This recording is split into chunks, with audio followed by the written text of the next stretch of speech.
All right. Good evening, everybody. So this is Vignesh here. So today our session would be on SharePoint 2016 overview, as you can see on the deck. So my name is Vignesh Ganeshan. I'm a certified Microsoft SharePoint consultant. I'm the author of the blog site vigneshsharepointthoughts.com, and in addition to that, I also write articles for C# Corner and on SharePoint community. All right. So let's get started. So the agenda for today's session, as you can see on the screen. So today we'll be talking in detail about SharePoint 2016. So to begin with, I'll be talking on the software and hardware requirements to install SharePoint 2016 on premises. Okay. So let's say if you're planning to install SharePoint 2016 for yourself or for your customer, so what are the things that you need to be mindful of on the software and hardware space? So I'll be talking in detail about that.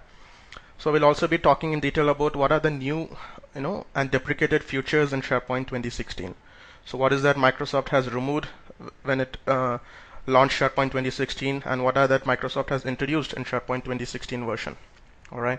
So of course I'll be talking about some deployment guidelines as well as the best practices to be followed while installing SharePoint 2016.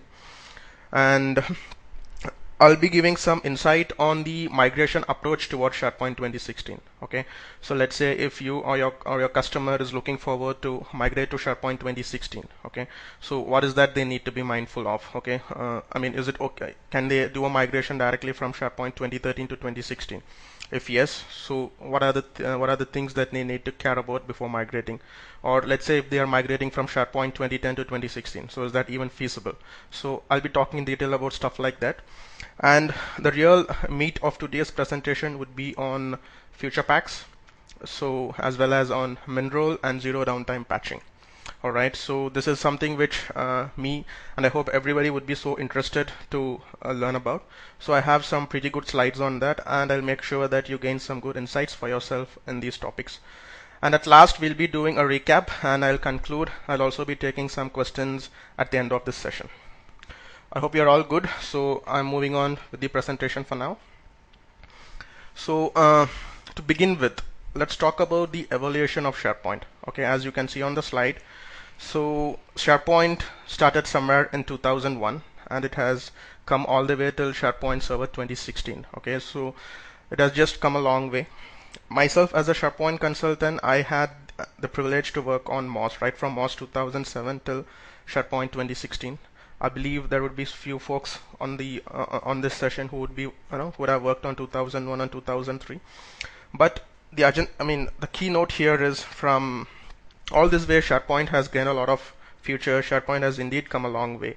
At least if you see what you used to get on SharePoint 2010 and what you used to see on SharePoint 2016, I think Microsoft has did a phenomenal job in bringing more capabilities and more features and more enrichment, which can enhance the way we do business with SharePoint.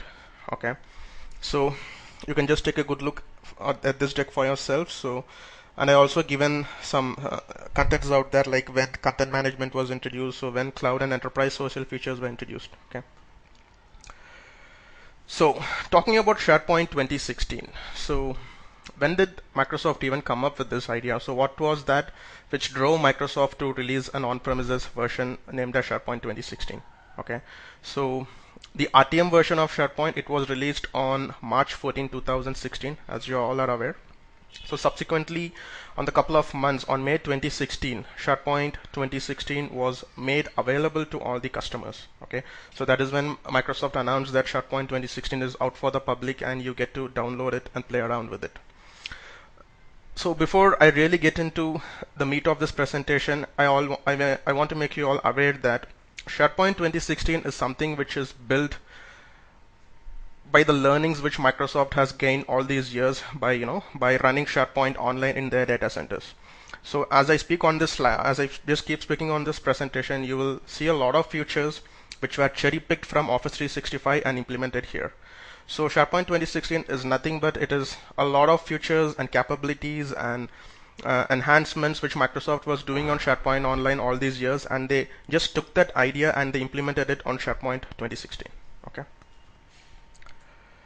So the focus areas for SharePoint Server 2016. So to highlight, these are the three main focus areas on which Microsoft focused for the on-premises version of SharePoint Server 2016. Okay, so to begin with, we have the cloud-inspired infrastructure. So on the infrastructure space, Microsoft has made sure that they have inbuilt the ideas what they have did on Office 365 for all these years, and they made sure that we get to enjoy that on SharePoint Server 2016 as well. Okay, so there has been some improved user experiences in terms of mobile experience and insights, and of course Microsoft has done a pretty decent job in the area of compliance and reporting. So we'll just see in detail about this. So in the area of infrastructure, okay, so Microsoft has made sure that any enterprise customer who is using SharePoint 2016 can use SharePoint 2016 in the same way as Microsoft has been using Office 365, the SharePoint Online. Okay, they want us to handle data more efficiently with very less cost and flexible deployments. Yes, with MinRole, you can make sure that you get to do flexible deployments of your environment and maximizing the existing infrastructure. So a few capabilities to spotlight in that space. We have the new streamlined topology in SharePoint 2016. Okay, so in terms of search, you get twice the times, wherein you can scale up to 500 million documents, and you have the ability to patch your SharePoint farm with zero downtime. I repeat again, you have the ability to patch your SharePoint on-premises farm with zero downtime, which was never ever possible in the history of SharePoint ever. All right, so MinRole. So this is something which Microsoft came up with to enhance the way we deploy SharePoint. We as SharePoint administrators or SharePoint architects or developers, this is something which Microsoft introduced to make our lives easy. And of course, support for Windows Server, SQL Server, and Windows Azure. So SharePoint is available on Azure as well. You go to the Azure Marketplace, you get to choose SharePoint 2016, and you can deploy SharePoint 2016 farm on Azure. Okay, and there has been some good improvement on the e-discoveries, the hybrid functionalities like follow document sites, and and something on the Office 365 integration. I have a couple of more slides coming along where you'll get to see a lot about this. Okay. In terms of user experience, Microsoft has made sure that we can utilize, or we can you get to see SharePoint on-premises site, because earlier if you open your SharePoint Online Office 365 site in SharePoint in your mobile browser, and in the same way if you parallelly open a SharePoint on-premises site on your mobile, there used to be, the UI was not really pretty user friendly. You don't get to see the same. Office 365 SharePoint Online sites were pretty user friendly. Everything was just a click away, but that was not the case when it came to SharePoint on-premises site. So Microsoft has heard from its customers, and it made sure that the mobile experience for a normal end user has been improved in SharePoint 2016. Okay, document storage and collaboration.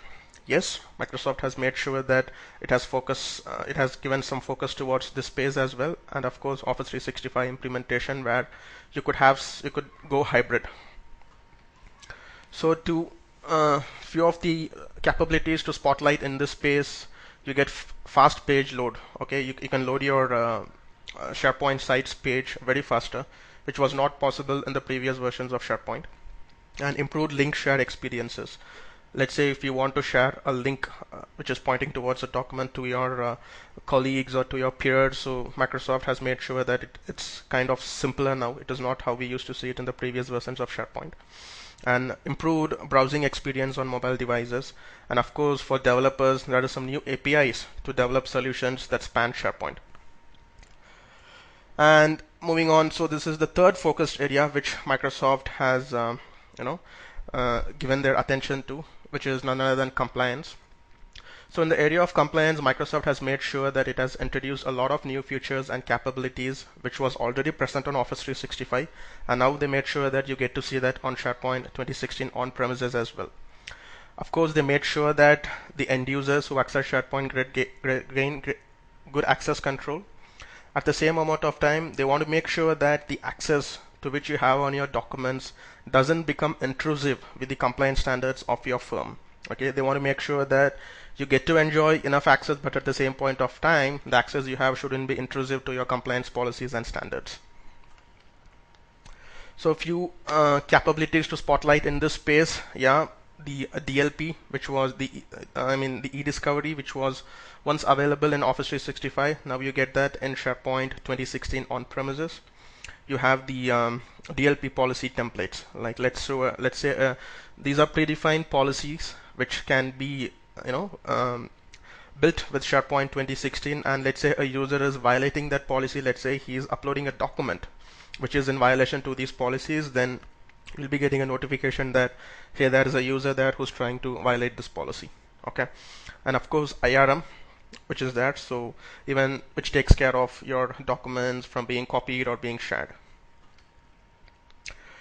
So these are the main hardware requirements as far as SharePoint 2016 is concerned. So let's say the business comes to you and they say that, all right, we need to go ahead with implementing SharePoint 2016 on premises. Okay, so these are the hardware requirements which you need to be mindful of. So the contents which you see on the slide, those are just specific to a single server. Okay, so this is, you have to just multiply this with the total number of servers which you are planning to use. So for single server role that uses SQL Server, you get to use a 16 GB RAM, and then 64-bit 4-core processor with 80 GB of system hard drive. I'm not going to go through all the contents on this. You can just take a good look for yourself, and this is also available in TechNet. Okay. For MinRole architecture, this is what is expected, and for folks who already are aware of what MinRole is all about, I believe this slide would make sense to you. And for folks who are hearing the term MinRole for the first time, I'll be explaining detail about what MinRole is all about and how it works, and where did this all come from, and why would what is the benefit we gain out of choosing MinRole. Okay. So in terms of software requirements for SharePoint 2016, so we just took a look at the hardware requirements. So in terms of software requirements, the latest generation of Windows and SQL Server is needed. Okay, so let's say if you're planning for SharePoint 2016, then you need to make sure that you're running Windows Server 2012 R2 standard or data center version, and similarly it could be either 2012 R2 standard or 2016 standard or data center version. The same way for SQL Server, Microsoft has made sure that you have to use Microsoft SQL Server 2014 Service Pack 1 or SQL Server 2016. And as I already in my previous webinar I was talking about where Microsoft is going with this, right? If you see about SharePoint 2010, the software and hardware versions for that was totally different. Similarly, if you see on 2013, it was something like SQL 2008 R2 or SQL 2012 and Windows Server 2012. And so when it comes to SharePoint 2016, Microsoft has made sure that you get to use the latest version of SQL and operating system, and that is one way of Microsoft to push ourselves to use their new products. Okay, so SQL Server, the Express version is no more supported. You cannot have a SQL Express version installed and point your SharePoint farm towards that. It's just not going to work. You need to make sure that you're using the enterprise version of SQL, and that's how things have changed in SharePoint 2016. So the prerequisites, this is similar to what you used to see on SharePoint 2013 on premises. The most painful area, which I would like to call as, because when you're installing SharePoint, let's say if your server is connected to online, it's pretty easy. You just need to click on the download prerequisites. It's gonna download everything and install it for you. But if that's not the case, and if you have to download all these prerequisite files and then install it manually, I hope most of you would be aware of the pain, the kind of pain you have to go through while doing this, because most of them won't run as expected. You get to see a lot of errors. Indeed, it's a good learning to work with this, but of course it has its pain points as well. So these are the supported browsers as far as SharePoint 2016 is concerned. Okay, let's say your business says our production farm should be on SharePoint 2016, right? You also need to make sure that all the client operating systems which end users use have the correct browser version to support SharePoint 2016. Let's say your company uses Windows 7 operating system, and the default in that is Internet Explorer 8. You need to make sure that your end users are upgraded to Internet Explorer 10 or above. Only then they get to access a SharePoint 2016 site. So just in case if any of you who attended this session are working towards SharePoint 2016, please make sure that you talk to your business and make them aware that you're running the the supported browser version. And of course, Microsoft Edge, the latest version which you get on Windows 10. For some reason, this product is still in development phase. There has been a lot of bugs which has been identified, and Microsoft is actively working on fixing all those bugs. But still, it supports SharePoint 2016, and SharePoint 2016 just works great there. I've tried it for myself, and I just can't complain about anything there. So some boundaries and limits. So as you can see on the slide, Microsoft has made sure that they have increase the boundary limits on SharePoint 2016. If you can clearly compare the columns between SharePoint 2013 as well as in SharePoint 2016, you could see a tremendous increase in size. If you see about the content database size in SharePoint 2013, it was just 200 gigabytes. But as far as SharePoint 2016 is concerned, you can have content database up to 1 TBs, up to TBs in size. All right. So the site collections per content database, which was just 2,000 to 5,000 there, and now you get to enjoy up to 1 lakh.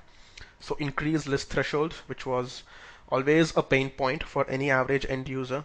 I myself, as a support back on my days as my support professional, I always used to get tickets from end users saying my list is just not working. I get this error which says I've reached the threshold limit, and when I go and see there, it's like they're already they already breached the threshold limit, and you have to go ahead and play around with indexing the columns, or you need to make sure that they're creating a new list and they're moving all their contents from this list to that list. I mean, there was a lot that you had to do.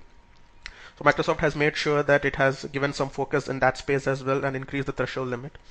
The max file size has been increased up to 10 GB. That is something which is really phenomenal, because 10 GB is something which is just something which you just can't imagine. And in terms of search index items, it is twice the times. Okay. So as I speak about these boundaries and limits, just make sure that this is possible only when you're running your SharePoint farm with the proper resources, right? I mean, your farm should be properly scaled out and scaled up.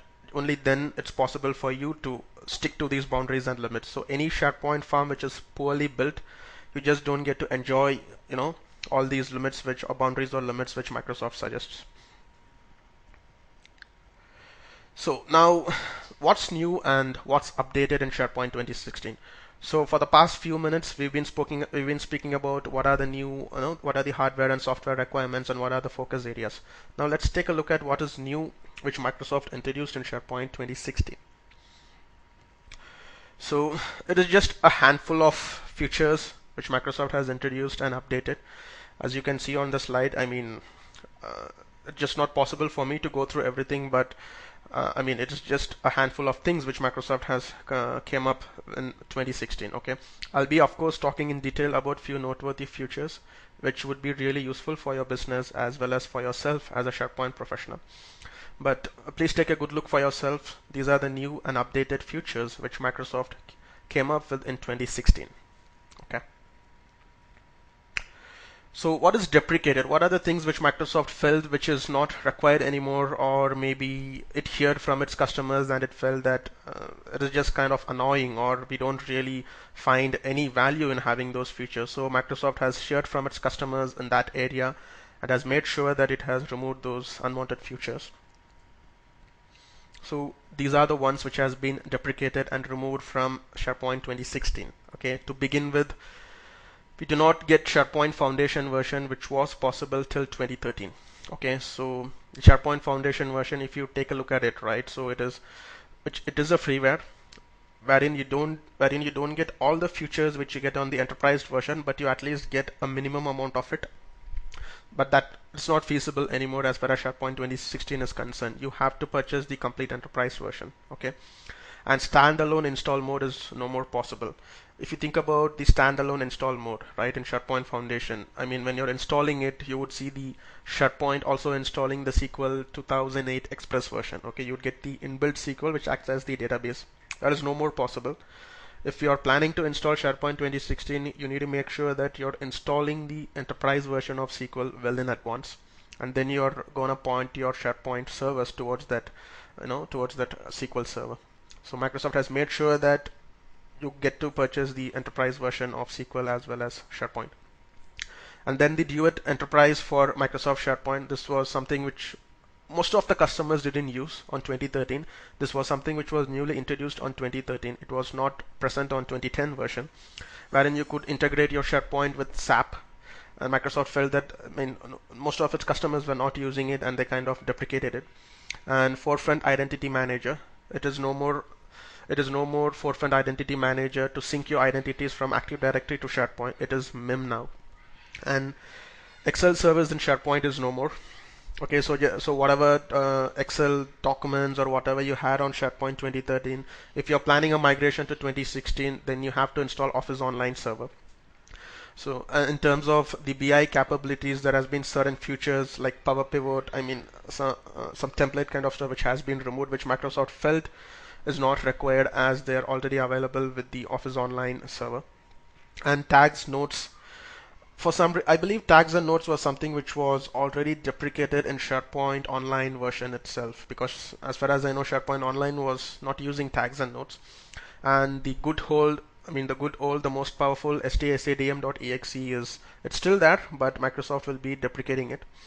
And the work management service application, I'm not sure how many of you folks have actively used this, but I just really wonder why Microsoft would remove this brilliant service application. If you think about the work management service application, right, so what it really does is, if you go to your SharePoint My Site, right, in your on-premises, you would see an option called as My Tasks. Okay, so what happens in those My Tasks is, let's say if you're running a project site, and whatever the task which has been given to you in your project, let's say your Microsoft project, you get to see all those tasks which has been synced with you will be showing up in your SharePoint My Site on that My Task section. And also whatever tasks you set on your SharePoint task list, the inbuilt SharePoint task list, even that would show up there. And whatever task you have in your Outlook, you have an option to set up your task list, right? You need to make sure that SharePoint is being integrated with Exchange. So using this work management service application, you could sync all your task lists from your project server, as well as from your Outlook, as well as from your SharePoint task list, and it just gives you a generic view under your My Task in SharePoint My Site. For some reason, Microsoft felt that most of its customers are not using it, and it has announced that it will be deprecated. And there is no new version of SharePoint Designer or InfoPath for SharePoint 2016 like we had on SharePoint 2013, right? And SharePoint 2013 we used to get the Designer version of SharePoint 2013 as well as InfoPath 2013. So Microsoft hasn't come up with any new such version for SharePoint 2016. You can use the InfoPath version 2013 as well as SharePoint Designer 2013 to customize your SharePoint 2016 site. So hybrid futures. So what are the futures which can go hybrid? So before I really go ahead and talk about hybrid futures, I just really want to comment a lot on that quote which I put there. This was something which Bill Baird, the senior marketing manager of SharePoint and Microsoft, this was something which he was talking in one of his presentations, and this really caught my attention. So what he says is, hybrid is just not meant to bring your business to the cloud, right? But to bring cloud to your business. If you think about hybrid, a couple of years back, any enterprise or any company would use hybrid to make sure that they are moving their on-premises workload to the cloud. Okay, that's what the view on hybrid used to be for the past couple of years. But now if you think about hybrid, the entire view has changed, right? So you would go hybrid just to make sure that you acquire cloud for your business. So that made a lot of sense to me, and I just wanted to make sure, and I wanted to have this in this presentation. So these are the hybrid futures in SharePoint 2016. These are the futures which could go hybrid. So you could have hybrid sites, you could have hybrid follow.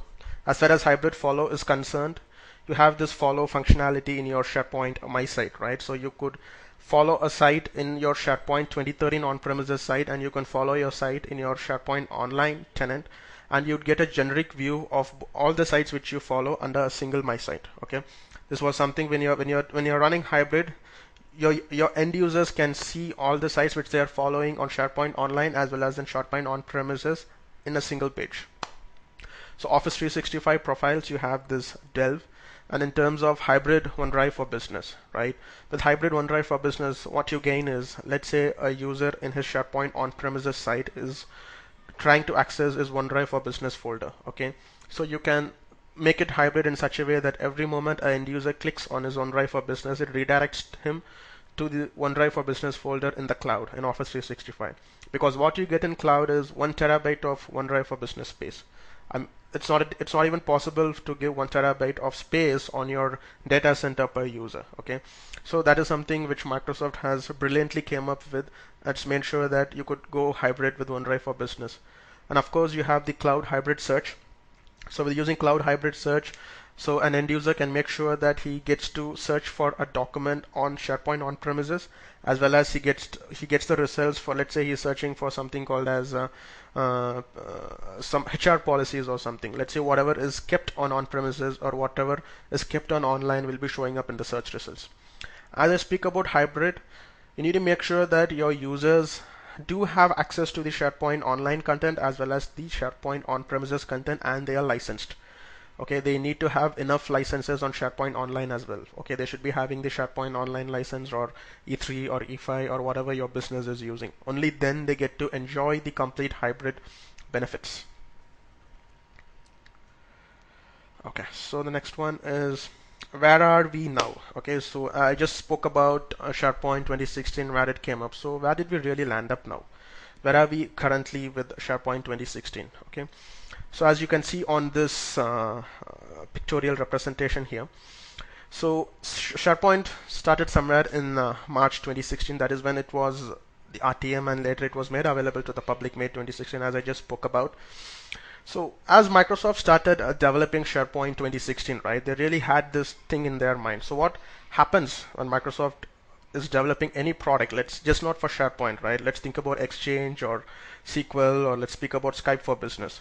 So what happens is, if you think about SharePoint Online, right, you would get to see a lot of new features and new functionalities coming up just every now and then. You will just see a news that Microsoft is introducing this new feature in SharePoint Online, and boom, next week you will be seeing it sitting there.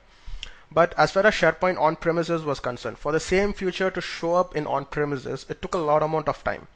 So what Microsoft would be doing is they'll be developing a product which would be taking, let's talk about SharePoint, which might take 2 to 3 years, where they have to code SharePoint 2016. And on top of that, they spend another 1 or 1.5 years in testing all the functionalities which they have developed in SharePoint, and then they keep testing it with all the with all the bug fixes and all those kind of stuff. So what happened at some point of time is, for a feature to show up in SharePoint Online, the same feature to show up in SharePoint on-premises, there was such a big lag, wherein it used to take at least 4 years. If you're seeing a feature today on SharePoint Online, for the same feature to show up on SharePoint on-premises, it would at least take 3 to 4 years. And Microsoft thought that they had to do something about that, because they didn't want to keep doing that anymore. Okay, so what they thought about is they had to come up with something called as public updates as well as converged code base. Okay, if you think about the updates or any fixes which come to you, right, the fixes come to you in vehicles such as cumulative updates or maybe hot fixes. But most of these cumulative updates and hot fixes they're just bug fixes. Let's say any bug which is represented, which from end users is given to Microsoft, right? They'll be releasing the fix for that bug in a CU or in a hot fix, or a collective of all these CUs will be coming up as service packs. So Microsoft wanted to change the entire thing. They want to make sure that we as end users who are using SharePoint 2016 on-premises always stay up to date. I'll just toggle the next slide and come back here so that it will make a lot of sense to you. So before I go back to that slide, let me talk about what converged code base means. This is something which Microsoft newly introduced in 2016, and this is how SharePoint 2016 is built. So what Microsoft was doing is, in SharePoint Online, as far as SharePoint Online is concerned, right, the tenant is live there. You just keep seeing the site working perfectly fine, and parallelly on the back end they'll be working on pushing new features, new bugs and all those things, and you just wouldn't even notice when they even done that, right? The next day you come to office, you see all of a new feature showing up that it's just sitting there, and you didn't even realize, when did Microsoft even do this? I mean, with no downtime, they were just capable enough of doing that. So Microsoft thought that they took that idea within themselves and they implemented the same. When we say converge, it is like in parallel. So the code which Microsoft used for SharePoint Online, the source code which Microsoft was using for SharePoint Online, was implemented on SharePoint 2016 on premises. Okay. Now the benefit about using the same source code is that, let's say if a feature has been pushed in SharePoint Online, right? that feature has already been tested by millions and thousands of users because they just keep using that every day. Any user who's using SharePoint Online, he'll be using the same. Alright, so there is no need for you to even test it. The same feature, if you push it to SharePoint server on premises, right? The same source code. Obviously, you're going to remain up to date, and that is what Microsoft thought, that they didn't want that lag. They didn't want that release cadence to come up. They didn't want to see a feature showing up in SharePoint Online 3 to 4 years, and there is a delay, between the on-premises version as well as the online version. So Microsoft thought that we had to do something about it. So the idea which they came up with to use the source code for SharePoint Online and SharePoint and push that to SharePoint on-premises 2016. That is one reason which you see most of those features which you used to see on SharePoint Online showing up in SharePoint 2016 on-premises. Now I'm going back to my previous slide where I was showing you about where we are now. Alright. So now the big news about SharePoint 2016 is SharePoint 2016, you do not have service packs anymore in SharePoint 2016. Okay.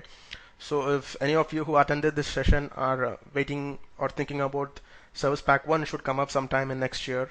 So please don't wait anymore because there is not going to be service packs in SharePoint 2016. Okay. And SharePoint 2016 we have future packs. There is no more service packs. So let me just take you through this.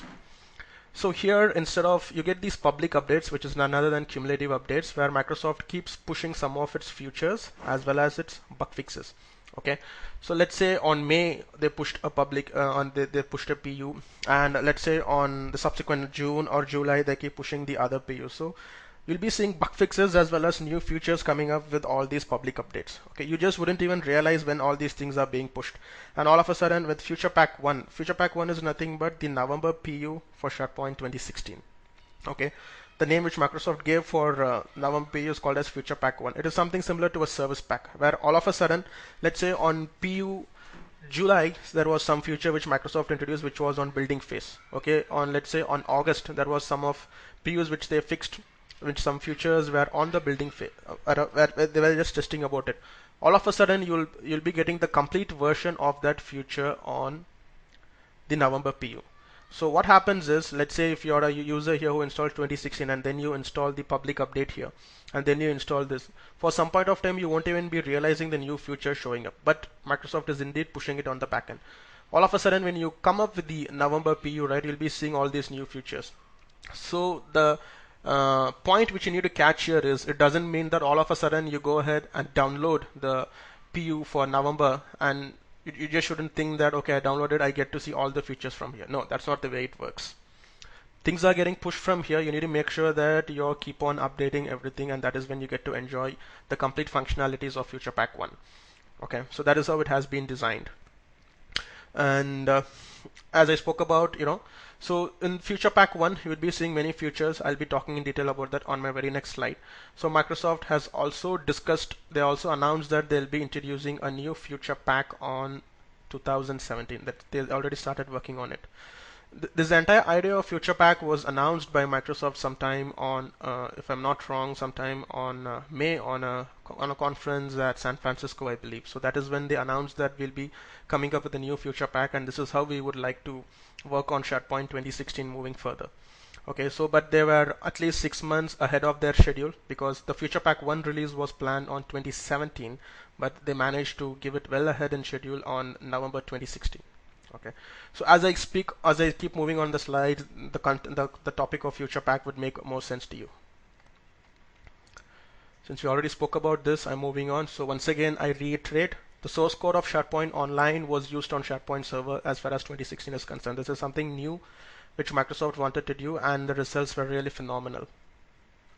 So Future Packs, as I just spoke about, to avoid the release cadence, the 2 to 3 year release cadence, Microsoft has heard from its customers. They need to make sure, because their customers were not really, as far as the on-premises customers were concerned, right? Because the online customers, they get to enjoy every new features every now and then, but that was not the case as far as on-premises customers were concerned, right? So they heard from the customers and they made sure that the same features which you see on SharePoint Online, you also get to enjoy that on SharePoint 2016 as well. So what's new on this Future Packs? As I already said, the 2016 public update for SharePoint Server 2016 is called as Future Pack 1. So what is new? What are the new features and functionalities which showed up on the Future Pack 1? You have some min-role enhancements. You have SharePoint custom tiles. You have SharePoint hybrid taxonomy, administrative actions logging, OneDrive API for developers, SharePoint hybrid, as well as OneDrive for business, modern experience. I'll just talk in detail about all this one by one. Okay, so first let's begin. This is how to categorize stuff. So a normal information worker, in terms of him, the future pack has the OneDrive for business user experience as well as custom app launcher. And for developers, we have the new OneDrive API. As far as the IT side is concerned, we have the min-role enhancements, the hybrid auditing, hybrid taxonomy, as well as administrative action logging. Okay. Is everybody able to hear me? I've been hearing concerns that the audio is not we lost the audio.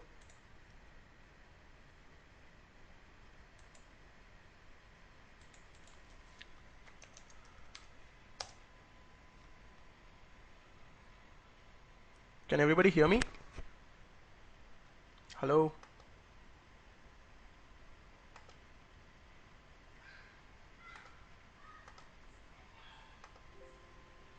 Yeah, my mic is fine. Can you all hear me?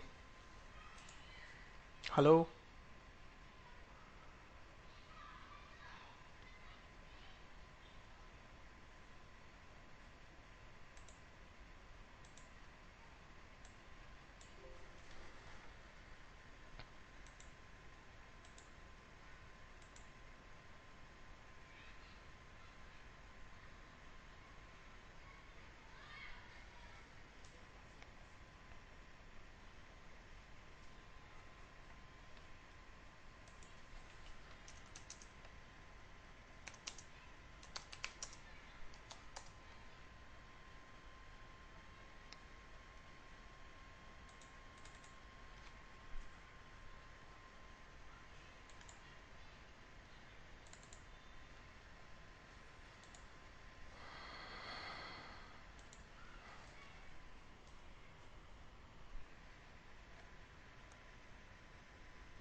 Guys, am I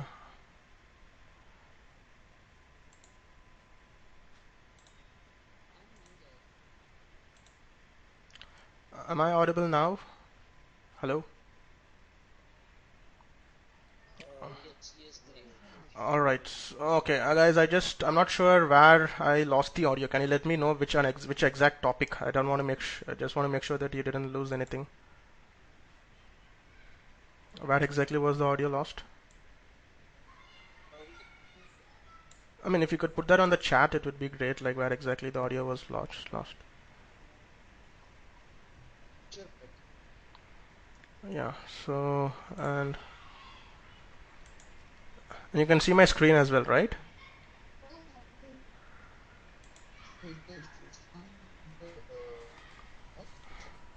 One moment.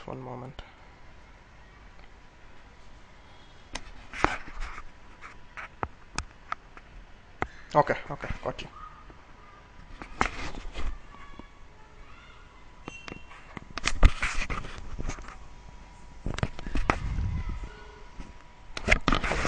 Manish, am I still a presenter? Like okay, but presenter rights is still with me, right? Okay, fine, thank you.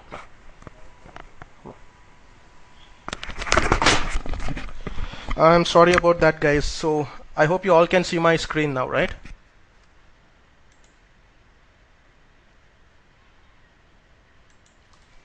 Can everybody see my screen? Guys, just confirm that.